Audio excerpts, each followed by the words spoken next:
Welcome back to our Sales and CRM ANZ HubSpot user group.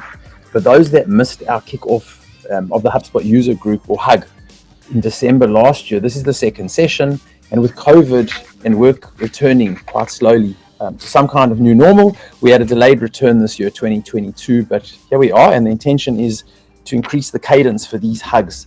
This HUG is specifically for sales and CRM individuals. We're trying to build a community. We don't own this. It's a HubSpot initiative. Our job is just to bring a community close together more regularly. So look out for the invites to session 3. We kicked off this HUG with a 3-part session, one flowing into the next. So just a reminder of the goal behind all of this is really to add value for you in every session. So you can go away with new skills and immediately implement them. And then the goal is that leads to increased sales, obviously save time and becoming more efficient and doing both. So our HUG kicked off, as I said, with a 3-part series all around developing what we call your sales operating system. I'm going to jump straight into it, but today's way of today's agenda, we're going to do a quick intro and a lightning fast recap from part 1. Seeing some new faces on the call today, you've missed that, but that's fine. This session is part 2. We're going to look at productivity tools. We're going to look at sequences and then the notifications widget. We'll wrap it up with a Q&A. Danny and I hope to finish by 2:30 in terms of our content. Unless you guys have questions and engage us, we're more than happy to keep going to answer those. So I think let's kick off with a quick introduction. In terms of today's speakers, there's myself, Glenn Miller. I'm the leader of the Sales and CRM ANZ HUG or HubSpot user group. For 5 years, together with my team at Lupo Digital, I've been helping teams and businesses grow their revenue through advanced and AI-backed and automated sales and marketing using HubSpot in our case. Finally, last year, HubSpot awarded us a HubSpot user group so that we can help as many businesses and yourselves, obviously, sales leaders, as possible through this channel together with HubSpot. So just a reminder that, again, this channel is as much mine as it is yours. We're here to build a community. Please reach out. If you search Glenn Miller Sydney on LinkedIn or Google, connect with me, ask me questions. Let's build a community together. Fold your peers in. So to that end, I'd like to introduce my peer, Danny, and co-host and HubSpot legend in everything HubSpot, CRM, and sales, Danielle, or Danny, representing HubSpot. Hey there, everyone. Nice to meet you all. If for those of you who do not know me, and for those of you who I do know, nice to see you again. I am a channel account manager at HubSpot, so my role is working with awesome partners like Lupo to support their customers when they're evaluating HubSpot as a CRM. I've been at HubSpot for my sins for about 3 years now in various roles, in direct selling roles, in partner acquisition roles, and now as an account manager for partners. So I've really kind of worked the length and breadth of the sales tools myself, and so hope to share some of those insights around HubSpot and how me and my team would use it on a daily basis, and just some best practice from a HubSpot perspective. I really am passionate about this topic. I came from a background in a company with no CRM, and when I came to HubSpot, it was like my world was lit on fire with the possibilities of what CRM and sales tools can do for salespeople and managers. And so I hope you take something really useful out of today's content as well. Thanks, Danny. And guys, throughout today's event and throughout the 3-part series, in fact, we use this event scenario and demonstration based on 2 hypothetical personas. So when you see the picture of Glenn, of me, or a picture of Danny, I'll be representing sales managers, and I might just cue, if you're a sales manager, this is how things apply, and Danny representing sales team members or business development managers or reps. Last session, we covered part 1, where the topic was Know Your Deals, a 360-degree view. We stimulated lots of thoughts and planted the seeds for you to start your CRM and sales journey or fix it up, especially if it's never felt quite right for you. And in the invitation and reminders leading up to today's HUG, we shared the video from part 1 for you to review. In case you missed it, we also shared some recommended homework. So we covered pipeline setup and gearing around probability to close, knowing your numbers, and I'll just go into that homework in a sec, CRM and custom properties. And then we sent you a way to do that homework. So we suggested you define your pipeline stages, on top of those pipeline stages to identify your best fit prospects and leads. So it's not good to just put every deal in there, but actually identify the best fits that you want to bring through on your prospecting journey. Define your buyer personas, know your numbers. So set your goals, your KPIs for the business and for your sales teams, and then create any custom properties and sub-properties that you might need to facilitate that whole process above, to managing the team, the deals, the pipeline stages, so you can report adequately on those metrics. We recommended getting a CRM, for example, HubSpot. That's what we use, our tool of choice. But and if you don't have one, to obviously plug all of this into. Now, in today's session, which is part 2 in the series, we'll be covering sales and sales performance tracking and reporting basics the next session. So today's the sales tools that organize for you. And again, just a reminder at this point to please spread the word to peers that if any of these topics are grabbing your interest and the sales peers you can think of, please invite them to register for the Hug. And obviously they can find it by just Googling sales and CRM Hug ANZ. Right, so here we go, guys, into part 2. So today we're covering the sales tools that organize for you, productivity tools, sequences, and then the notification widget. So to jump straight into it, when it comes to productivity, the golden question is really how you start your day. As human, we are behavioral creatures. So no matter whether you lead your sales team or you're the sales function, or you're just a rep or a business development manager within a team, the tools of your trade, and in this case your CRM is the tool, will impact your time, your efforts, and the output that you're capable of. So like any tool, they rely on you as the user, and they're only as good as the hands holding them. But to help you obtain the right value from your CRM tool and wield you the power, we must look at who you are within what we are putting together as some personas that may represent you. We've categorized them into 3 personas. For those that tuned in earlier, you heard Danny say you email Eddie. We'll go into these now and just uncover each one. And in doing so, just to give you the ability to identify which one are you and which one you closest resonate with or represent, we're going to take a deeper dive into each. And obviously, this will relate to how you organize your role, your day, and then that can align to the tools that you choose within HubSpot and how you go about managing and operating your day and, in fact, your week. So those 3 personas or sales users are email inbox Eddie, tasks tool Taylor, and then sales pipeline Patricia. Maybe the names give it away, but the question is, which one are you? So let's unpack what we mean. Danny, over to you. So in terms of email inbox Eddie, if you got a sneak peek into Glenn's inbox earlier, he's clearly not one of these.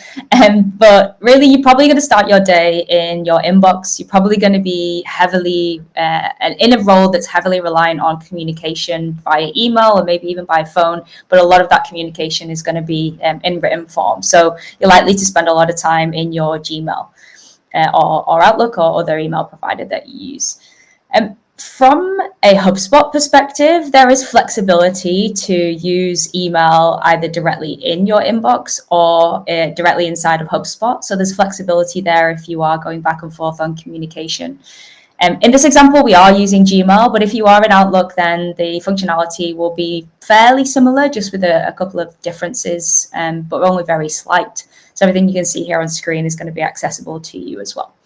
And once you've logged in and installed and connected the add-on for your email, you're going to be able to see a lot of the navigation that you have around HubSpot specifically. So things like being able to click into the contact record directly from the email. So the right sidebar here in pink that Glenn's showing you mousing over, you can jump straight from your email into a contact record inside of HubSpot. You can also use the email productivity tools. So for me, in an email heavy role and lots of communication, things like templates and emails and meetings tools, these are huge time savers for me without having to flick to my calendar or without having to go elsewhere to find content that I'm going to pop in my email. Everything is in one succinct place for me as well. We'll dive into sequences in a little bit more detail, but again, these are really big time-saving efforts. So I don't have to even send multiple emails in a manual way anymore. I can really string automation together to drive efficiencies and emulate touch points, which I'll go into a little bit more detail as well. If you're an email editor, you're probably carving through your inbox on a regular basis. You're wanting to be laser focused on what you need to do from your inbox. And so we want to really pack in as many features into the inbox and into the email functionality as possible so that you're not wasting time throughout your day. So we all know salespeople, we need to be spending time selling as opposed to doing admin and following up and typing out information that we maybe don't need to be typing. There's also the Google Chrome activity feed, which is the top right-hand section, which is the little HubSpot icon on the top right here. And this helps you to understand who is engaging with your emails. Now, that could be opens, it could be clicks, and you can see those highly engaged prospects or customers so that you know who and how to prioritize. So, for example, I have a bit of a funny story here that is a true story. When about 12 months after I'd sent a potential HubSpot customer an activation link, they clicked on that link 12 months later. And that prompted me to reach out to them to understand if they were looking to activate HubSpot at that time. And it turns out they were, and it was the quickest sell I've ever done. And ultimately, that was only driven because of the insight that I had that they clicked on that link from over a year ago. So really use that information wisely in your inbox. It's going to set you up for success to prioritize the people who you need to be reaching out to. Pro tip as well, if you aren't already using video in emails, you can integrate Vidyard and Loom. And I would highly recommend that as a tool inside of your emails. The amount of responses I've had when I've used video in emails, just commenting on the video itself is astronomical. And so if you're not even want to be typing out big, long text, then I'd encourage you to use video as a way of standing out and as a way of visualizing information in a much quicker and nicer to receive format as well. I'm going to go into sequences a little bit more. Sequences are an extremely powerful tool if you're in a sales role. We all know it takes 8 to 12 touch points in a sales process to actually engage somebody. And that could even be if they're already interested and actively interested in your product. So sequence is a way of emulating those multiple touch points, giving the feeling of that multi-touch experience whilst being automated, but still giving that personalized impact. When you can use sequences when you have a repeatable process. Now, there's many scenarios of what that repeatable process could be. It could be it could be a follow-up email from a voicemail. It could be following up from a quote. It could be promising to send more information after a discovery call. But in every instance, there's a request to respond. It could be to book a meeting. It could be to sign off the activation link. It could be to respond to the email in some way, shape, or form. And so we use sequences to bridge together those templates and have them going off with delays in between to really emulate that multi-touch process. You can also insert tasks and phone calls within here. So you can really use this as a prospecting tool as well to manage your day, manage your time. And we'll go into tasks in a little bit more detail as well later on in this series. But it's really a way so you can manage outreach in a really effective, high volume and scalable way in a really easy manner directly from within your inbox. Now, the great thing about sequences is if you're sending 4 or 5 emails in a chain, but that person actually books a meeting or responds to the email, it will cut the chain. And that's where the differentiator between sequences and workflows, if you're a marketing user, comes in. They're designed for one-to-one sales interactions, and therefore they won't spam and continually send emails. If that person has already responded or booked in time, they'll cut the meeting and thereby allowing that sequence to carry on if they don't, or to stop if they have engaged. I should mention here, Danny, that we did have a beautiful video teed up, but I think the recording today has conflicted with the Google slide deck. So this is the best we can do for now. But if we can get that happening in the Q&A, we might just show folks the steps and the tasks and a few of those bits and pieces that they've missed, because they probably wanted to understand some of the things you've just said. So apologies there for everyone on the call. We'll see if we can do that for you. So as Danny just alluded to, what we want to consider next is the next persona type, which is tasks tool Taylor. And from the screen, you can see behind me, Taylor really doesn't want to start her day going into her email inbox. She's more of a process nut, wants to jump into HubSpot and go straight to the tasks tool. And from left to right, I'll walk you through the screen, but the caveat is you need to get into some cadence of a routine of sales proactivity. And that means that if you first starting out, you may not have any tasks in your task tool, right? That's pretty obvious. Once you start creating tasks, that's when you start to really understand the need for speed. And what I'm going to show you now will show you how easy it is to achieve that over a tool like email. It just can't achieve the same. So first and foremost, if you go into your HubSpot sales menu and click tasks, and I appreciate some other CRMs may or may not have this level of sophistication, but the HubSpot task tool from left to right, it just walks you through some views at the top. And these views, they were formerly called views. If you've used HubSpot for a while, they're now called task queues. So there's 6 different default ones, as you see on my screen here from left to right. You can create your own in a matter of clicks and seconds. And a view is saved as a specific set of tasks that you might want to group together and attack at the same time. So a note to sales managers here, but also to team members, in HubSpot, you're actually able to create tasks for other people. So if you have some admin support, some sales support, those people can help you with task management and really laser focus you. You can also set things like priorities relative to due dates, your filters, and the like. So, the task tool is quite jam-packed with features. Probably, and if you're not totally across the tool yet, don't worry. As we proceed, we'll just unpack some of the highlights. But the elements that I was probably one of my favorites and probably the most understated of the HubSpot tools, especially for sales teams, is this playlist. And on the call today, you might be going, "Oh, I didn't know about that." I'll just toggle back a screen. But once you click start these 23 tasks, this playlist's type bar jumps up and it laser points you onto. So if you click into a task, once you click create and start, the system actually propels you into the contact record on which that task was originally set, or any other HubSpot object that you created the task upon. So it could be a deal, it could be a company record, or in this case, the contact record. And so just looking at the screen at the moment, once you click start, it's a little bit like a playlist in your music, Spotify, Apple Music. Once you click start, this bar pops up. It thrusts you into the contact applicable to that task. The task will pop up, or you'll see it in the task view here, and now you actually get it done. So if your task description was call so-and-so, it takes you straight to the record to get the details and call, in this case, the Chief Operating Officer. Make your call, process that outcome, and then hit complete. If for some reason you can't achieve this task, or you make your call, they're not available, you can skip this task, move to the next one, in this case 1 out of 4 in the queue. And it's really an awesome tool that just pushes you along to drill through tasks, and it goes hand in hand quite nicely with the queues I'd mentioned before, because you can actually run through each queue that way. Do your email follow-up first, do your calls first. We have a client who does hunting.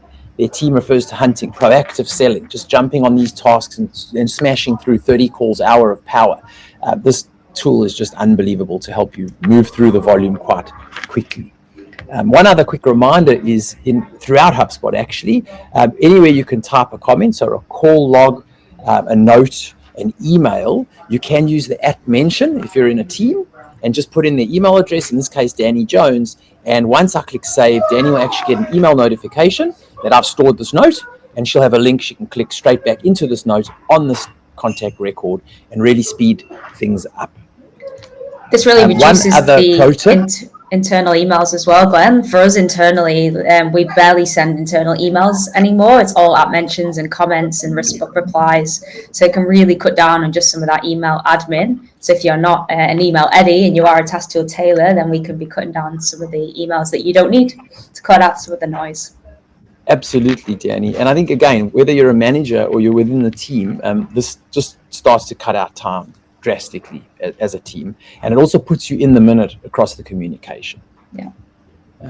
So, guys, just here on the screen, you're seeing just some of the deeper views within the tasks tool, again, quite understated. So when you're labeling your tasks, you can actually auto-populate the task type. When you type the word email Danny, the task type here will automatically know it's an email and jump to email. It's quite a cool thing that's been there for a little bit. If you type call Danny, it'll jump to a call task. So straight away, it's auto moving into the right queue. Remember that, also to set your task priority. So those that are really mission critical, need a decision by tomorrow, or some kind of urgency, like that example, you want to set the priorities, and then it'll stand out in your table view of all your tasks. And you should also understand that queues are quite personal. So you can create a queue, but it won't automatically show up in any of your colleagues. Queues are a personal customization. So once you label them, you add them, only you will have access to your queue, but others can actually see your tasks as they stand. And then on the right sidebar here, so in the middle of my screen, you've got the insights, the feed, the schedule. These appear on the right side of a task. And it's just a good insight of where you're at generally, how many emails you're sending, and a bit of a touch base. I encourage you to play around that if you're on HubSpot. And then on the right, you can actually integrate your Outlook or Gmail calendar back into HubSpot. So again, for Taylor, our persona, you don't have to go back to email, go back to your calendar. You can just live in your tasks tool and smash through your agenda. So just the pro tip there is to connect and integrate your task calendar with Google and Outlook, as I mentioned. Danny, over to you. One slight add-on to the tasks as well is don't overface yourself with tasks. One of the biggest pitfalls I've seen people get into on tasks is just creating too many and having a queue of hundreds of tasks, and you're never going to get through hundreds of tasks. It's better to use queues, categorize, and have just bite-sized queues to go through rather than a big long list of tasks that are almost never going to be completed. So that's my top tip for the sales rep using tasks. Absolutely. In terms of sales pipeline, Patricia, then, if you're a numbers person, if you're an analytical person, you're probably going to want to know where your team is sitting for the month, where you're sitting for the month or quarter, however you manage sales in your business. And last time we spoke about more of the how to set these pipelines up. What are the stages? What are the process that we're going to go through? But really it's about how are we using those pipelines. So we have the data in that we need that's important to us. How do we bring that top of mind so that it's helping us in our day-to-day roles? So one focus you can have is really customizing that deal card. So what is the information that you really need to see front and center? A new feature that I absolutely love inside of HubSpot is where it says email 2 days ago and no activity scheduled. Now what this is doing is it's showing you the last touch point and it's showing you the next activity. So it's giving you that insight into, have I spoken to this person recently and do I have a next step booked in? And if I would argue if there's not something within the last 7 days, 2 weeks, depending on your sales timeline overall, and if there's no next step booked in, then that's a red flag to me. We want to be booking in a next step. We want to have visibility into when that is, so we're continually moving deals forward in our process. You essentially, from a deals perspective as well, you can add these custom properties. So things like next step date. When we're stepping into conversations with our manager, or if you are a sales manager, then we don't want to spend time on the tactical information. We want to spend time on the qualitative information. We want to spend time on the why and the how, and we want to understand risk. We don't necessarily just need what is the next step and when is it booked for. We can call all that stuff and use our CRM, make our CRM work for us, so that when we get into those conversations, we can really dig deep into the detail and spend that time qualitatively collaborating on how we move things forward or how we remove blockers, as opposed to just the fact that those blockers exist. So use the information, set up these custom properties, set up these deals to work for you. Another top tip, I'd say, from a deals perspective and a pipeline perspective, we're probably guilty often of moving things into a closed loss state and then never revisiting those customers ever again. If you utilize a custom property when you move something into a closed loss state, for example, a closed loss reason, this is also going to be a really good potential piece of information for further down the line. So, for example, if the deal was lost because of a timing issue, and it's not a case of if they will buy the product, just a case of when, then we probably want to circle back to those prospects, or we want to put them in a marketing nurture journey. But if you don't have that qualitative information in the deal, then it's going to be really difficult to resurface it later. So giving information like closed loss reasons and putting some standardization and required fields in your process is going to allow you to resurface those deals later, and essentially hopefully close them in the future if timing, for example, was an issue. Another top tip with regards to pipeline, you can set up a workflow inside of HubSpot that will automatically set the close date to the date that you drag that deal into a closed won or closed lost state, so that we're not, again, relying on manual input for data. We're using the tool to our benefit. We're using automation to set up data quality within our CRM. I think also, Danny, that's so important, again, between the manager rep. I know some folks on this call are bigger entities, some are smaller, but it's these little workflow tips that really can make a huge difference in admin and processing. And not to forget that your reporting on the other side of all of this is where that really counts. Like how many deals closed one this week and what were those date ranges and how you report. So huge tip on those workflows. Yeah, reports is going to be our part 3 as well. So if reporting and analytics and data is what you're really here for, then make sure you register to this series, because part 3 of this webinar is going to be all about reporting and analytics. Yeah. Additional productivity tools then. So we've had emails, we've had sequences, pipelines. Calling is a really basic feature in the CRM, but not everybody knows that you can call from directly within the CRM. Once you've configured this, you can use the calling function to call from your landline, from your mobile, but have it recorded in the CRM.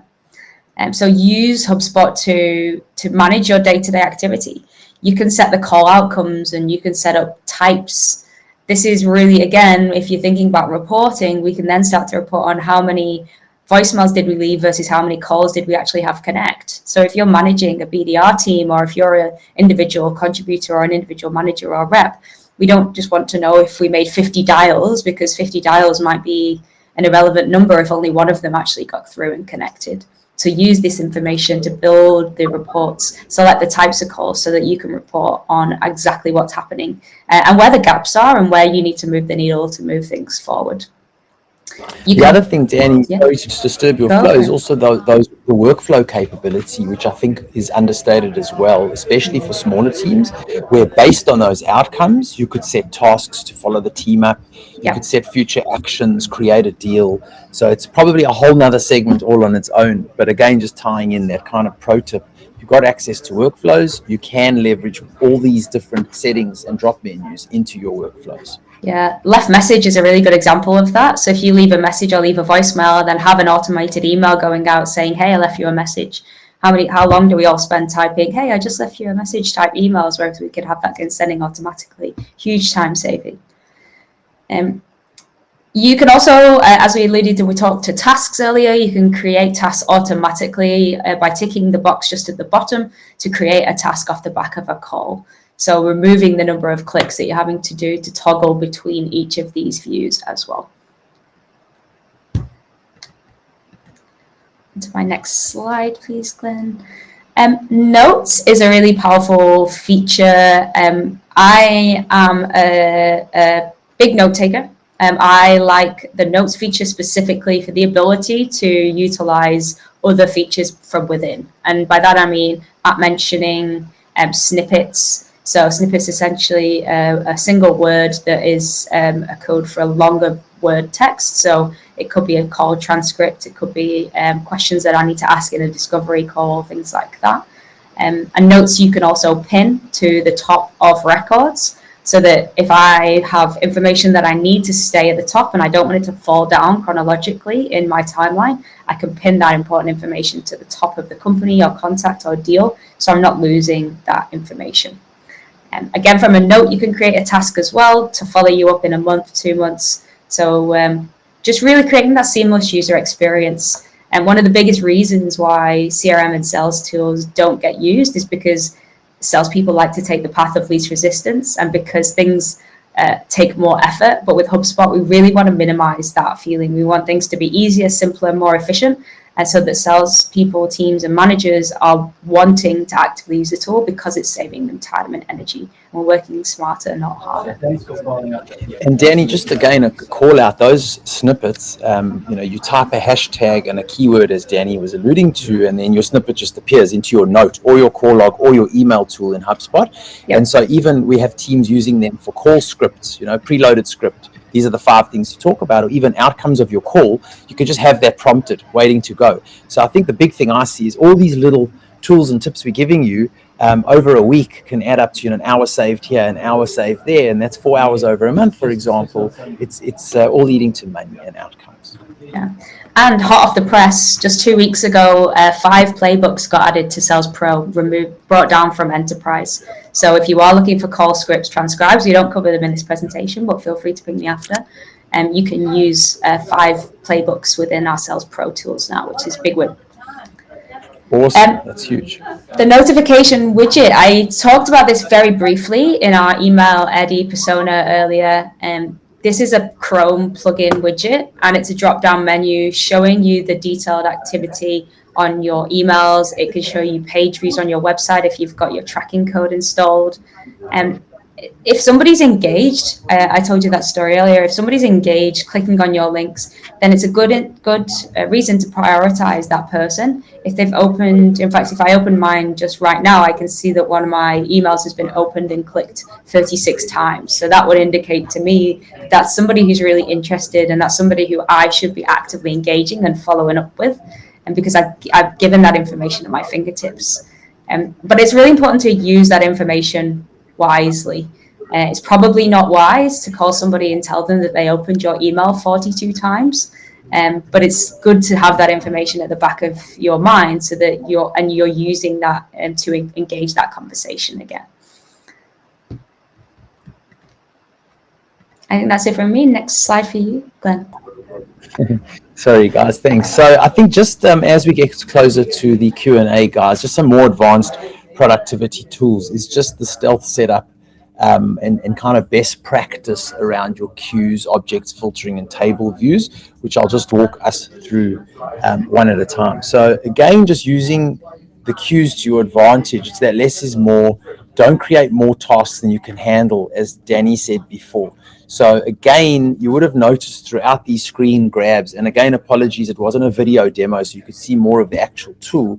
As you tick that little box at the bottom of a task capture, a note capture, a call log, just be mindful that these tasks do stack up. So it's just a good indication that if you're going to be auto-creating tasks, make sure you select a queue so that when you tackle each of those queues, you're not inundated with too many tasks than you can handle.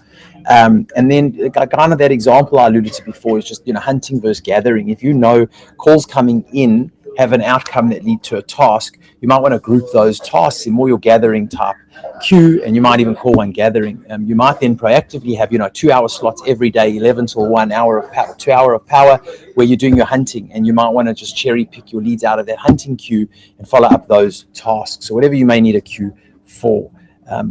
And then, it's just much harder to tackle with X number of smaller achievable queues. You can actually get it done.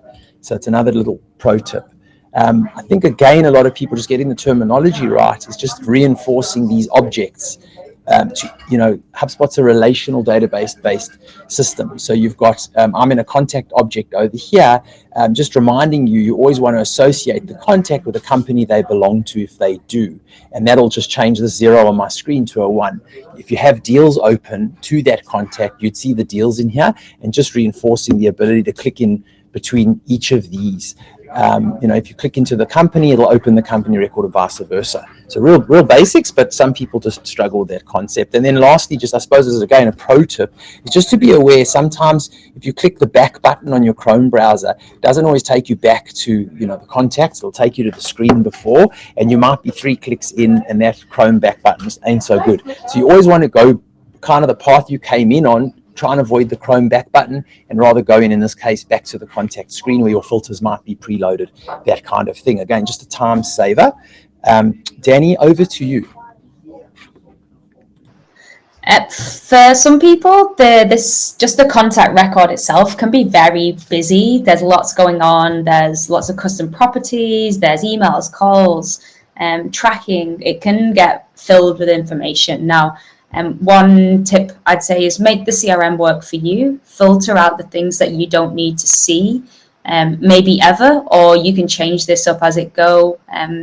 I'd encourage you to just focus on those things that you need that will help you move things forward and help you progress, if that's specific calls. You can even filter that between just yourself, your own activity. If you are in a team where multiple people will be engaging on a contact record, you can filter that by your team if you have teams set up in HubSpot. So use this CRM. If it's not working for you, then change it up. Make sure that you're only viewing custom properties and properties that you need and that are important, and filter this timeline based on the key priorities and the information that you need to see. Thanks, Danny. So lastly, guys, is just covering the table views, and this stands across the various objects: contacts, deals, company records. You may have noticed a change literally in the last 2 weeks where you're actually seeing quite an apparent table. This whole structure's changed. And what's helpful here is in this example on my screen, you're seeing HubSpot score. You may not be using lead scoring or HubSpot scoring, but things like website page views. Let's not forget, if you're on HubSpot, you want to be installing the tracking code on all your website pages. So one thing we always recommend is putting your website page views here for the sales team, because as Danny said, straight away you see your buyers or your prospects or your leads intent in how much they visited your digital assets. You also can create your custom properties relative to your business. So based on your industry, you might have unique fields that you want to really see on a table view. The nice thing is, as in this example, the create date, for example, can list contacts as they're being created in your CRM, whether you email them and HubSpot's auto adding them, or you've had them come in through your digital marketing, filling in forms. You start to see the latest or the newest leads and contacts come in first from the top. And again, if you're seeing web page views or HubSpot score, it starts to tell you how urgent it is to call them or not. You can sort by suburb. If you manage teams, you can obviously sort contacts by suburbs, and then obviously getting into the use of filters to help you filter for things like suburb, postcode, all contacts without an email address, and just making good use of this table views, which is accessible through the actions menu in the top right corner. So Danny, I think without further ado, it's quite exciting that we've moved through our content for today. We move into the Q&A section. Thanks for those on the call. We've gone 9 minutes over, but I think hopefully you'll find it highly valuable.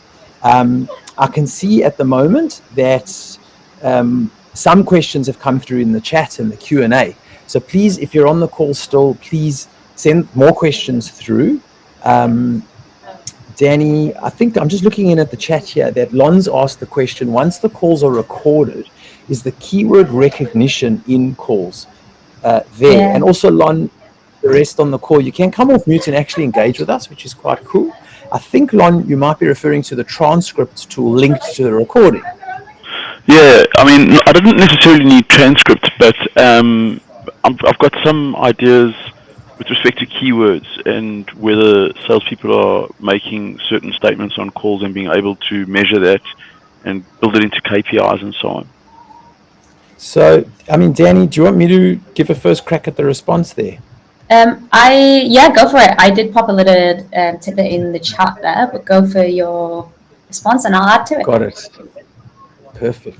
Because I know also, Danny, Lon Sales Hub Pro, you can enable the transcript feature with some limitation on the hours that it captures based on things like Zoom integration, for example.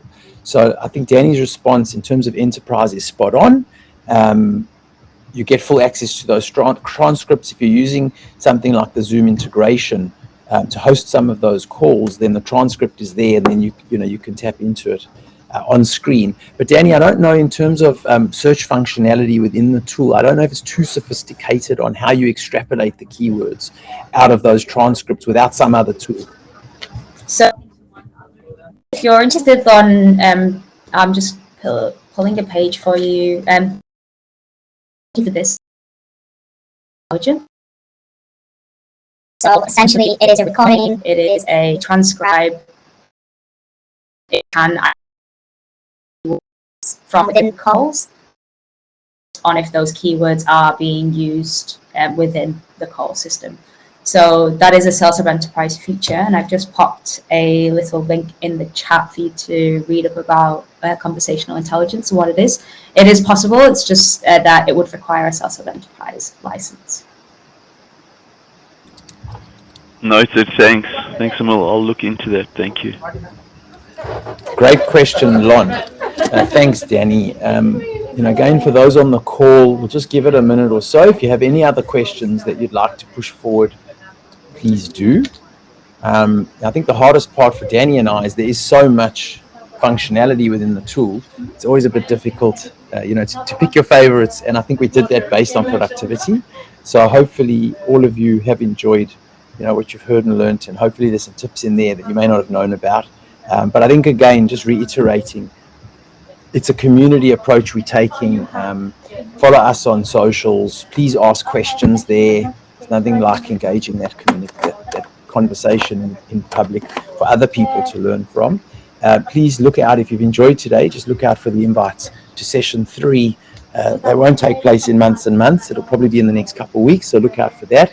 The other thing is, please share with us topics beyond the next session. So, after this little 3-part series is over, we would love to involve the topic that you guys want. So please send in some ideas if you'd like us to cover specific aspects of sales, the CRM.